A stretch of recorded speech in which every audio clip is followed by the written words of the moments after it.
64-4 എന്ന് പറഞ്ഞിട്ട് റൂൾ ഉണ്ട്, അറിയോ നിങ്ങൾക്ക്? 80-20 പ്രിൻസിപ്പളിന്റെ എക്സ്റ്റൻഷൻ തന്നെയാണ്.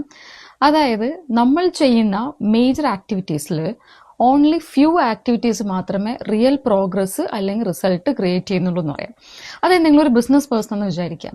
നിങ്ങൾ തന്നെയാണ് ഡെയിലി വരുന്ന മെസ്സേജസും ഇമെയിൽസും കോൾസും ഒക്കെ ചെക്ക് ചെയ്യുന്നത്.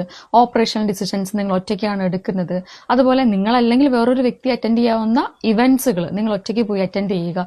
ഇങ്ങനത്തെ കുറേയധികം ആക്ടിവിറ്റീസ് ഉണ്ട് ഡേ ടു ഡേ ചെയ്യുന്ന. ഇത് നമ്മളെ ഒക്യുപ്പൈ ആക്കി വെക്കും. പക്ഷെ റിസൾട്ട് ഉണ്ടോ എന്ന് ചോദിച്ചു കഴിഞ്ഞാൽ ചിലപ്പോൾ 0 ആയിരിക്കും.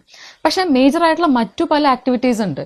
ഓപ്പറേഷണൽ ഡിസിഷൻസ്, അതുപോലെ തന്നെ സിസ്റ്റം ക്രിയേറ്റ് ചെയ്യുന്നത്, പ്രൈസിങ് അല്ലെങ്കിൽ കോർ ആയിട്ടുള്ള ഓഫേഴ്സ് ഡിഫൈൻ ചെയ്യുന്നത്, ഡിസ്ട്രിബ്യൂഷൻ പാർട്ട്ണർഷിപ്പിൽ വരുന്ന ഡിസിഷൻസ്, ഇതൊക്കെ ഡേ ടു ഡേ ലൈഫിൽ നടക്കണമെന്നില്ല. പക്ഷെ വൺസ് നടന്നു കഴിഞ്ഞാൽ മറ്റ് ആക്ടിവിറ്റീസിലപ്പോൾ നമുക്ക് നെസസറി ആയിട്ട് പോലും വരത്തില്ല. ഇത് തന്നെയാണ് പ്രൊഡക്ടിവിറ്റിയിലും. നമ്മൾ കണ്ടിന്യൂസ് ആയിട്ട് പോസ്റ്റ്പോൺ ചെയ്യുന്ന ചില ആക്ടിവിറ്റീസ് ഉണ്ടാവും. അത് ചിലപ്പോൾ ഇമ്പോർട്ടൻ്റ് ആയിരിക്കും, ചിലപ്പോൾ ഹാർഡ് ആയിരിക്കും.